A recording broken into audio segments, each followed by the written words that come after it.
चीन की आर्थिक सेहत किसी से छिपी नहीं है। दुनिया की दूसरी सबसे बड़ी इकोनॉमी बीते कुछ समय से बुरे दौर से गुजर रही है। वहाँ का रियल एस्टेट सेक्टर, जो उसकी जीडीपी में 30% की हिस्सेदारी रखता है, खस्ताहाल हो चुका है। रियल एस्टेट कंपनियां दिवालिया हो रही हैं।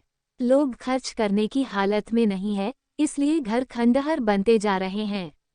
1 अरब 40 करोड़ से अधिक आबादी वाले देश की धीमी विकास दर, बेरोजगारी, बूढ़ी होती जनसंख्या, प्रॉपर्टी बाजार की उथल-पुथल ने उसकी आर्थिक सेहत को बिगाड़ दिया है। चीन का आर्थिक सेहत इस कदर बिगड़ती जा रही है कि अब दुनिया भर की टेंशन बढ़ने लगी है। भारत भी इससे बच नहीं पाएगा। चीन की बिगड़ती इकोनॉमी का असर भारत पर भी हो सकता है। दोनों देशों के बीच भारी भरकम आयात निर्यात होता है। अगर चीन की अर्थव्यवस्था बिगड़ी तो इसका असर दोनों देशों के व्यापार पर भी दिखेगा और भारत भी प्रभावित होगा। चीन करीब 2 दशक से दुनिया की फैक्ट्री बना हुआ है। दुनिया भर के बाजारों में चीनी माल पटे हुए हैं। बड़ी बड़ी कंपनियां चीन में सस्ता सामान बनाकर पूरी दुनिया में बेच रही हैं। चीन की बिगड़ती आर्थिक सेहत का असर इन कंपनियों पर पड़ सकता है। हालांकि जानकारों का मानना है कि चीन की स्थिति को बढ़ा चढ़ाकर पेश किया जा रहा है, लेकिन ये भी तय है कि मल्टीनेशनल कंपनियों, उनके कर्मचारी और उन लोगों पर इसका असर होगा जिनका चीन से किसी न किसी तरह से लेना देना है। खासकर उन कंपनियों पर इसका असर होगा जो चीन को सप्लाई करती है। जिस कंपनियों की कमाई का मुख्य जरिया चीन का बाजार है, उन पर असर होगा।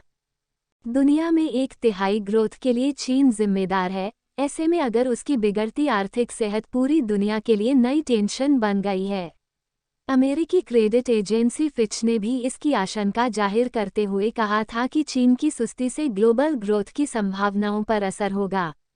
इसी वजह से एजेंसी से साल 2024 में पूरी दुनिया के ग्रोथ अनुमान को घटा दिया था। चूंकि चीन की इकोनॉमी से कई देश जुड़े हुए हैं, ऐसे में अगर चीन में मंदी आती है तो इसका असर दुनिया भर के देशों पर भी दिखेगा। चीन की रियल एस्टेट कंपनियां दिवालिया हो रही है, जिसका असर वहां के बैंकों पर पड़ रहा है।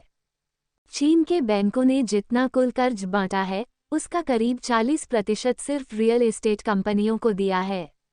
चीन की कंपनियां दिवालिया हो रही है, इसलिए बैंकों का लोन अधर में लटका हुआ है। कंपनी का लोन डिफ़ॉल्ट हो रहा है। चीन की समस्या इसलिए भी विकराल होती जा रही है क्योंकि वहां पर पूरे बैंकिंग सेक्टर पर सरकार का नियंत्रण है। चीन के छोटे बड़े बैंकों पर सरकार का नियंत्रण रहता है। ऐसे में अगर चीन कर्ज के इस संकट को पार पाने में विफल रहा तो ब्याज की लागत बढ़ती जाएगी, जिससे चीन की इकोनॉमी फिसलती चली जाएगी।